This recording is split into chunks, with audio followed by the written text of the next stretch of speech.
విజయచంద్ర అన్నారు. రాజధాని రైతులు వైసీపీ హయాంలో చాలా కష్టాలు పడ్డారని గుర్తు చేశారు. వారి త్యాగాలకు సరైన గుర్తింపు వచ్చిందన్నారు విజయచంద్ర.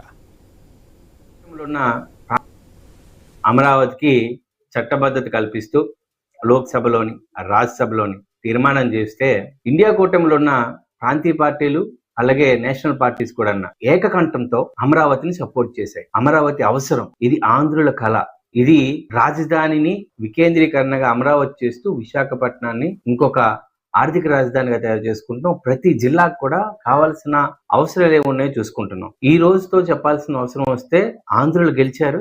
ఎవరైతే దాదాపుగా 25,000 మంది రైతులు 38,000 ఎకరాలు ఇచ్చిన వాళ్ళందరూ కూడా గెలుపుగా నేను గర్వంగా చెప్తున్నాను. ఈ రాష్ట్రానికి రాజధాని లేదని చెప్పి ప్రతి ఒక్కరు జోకులేస్తున్నప్పుడు ఒక సాటి తెలుగువాడిగా నేను బాధపడ్డాను. ఇప్పుడు తెలుగువారి ఆంధ్రప్రదేశ్ రాష్ట్రానికి రాజధాని అమరావతి. ఇది ఒక ఉద్యోగ కల్పనగా, ఒక ఆర్థిక శక్తిగా, మిగతా రాజధానులు పోటీగా రాబోతుంది, ఉండబోతుందని నమ్మకంగా చెప్తున్నాను.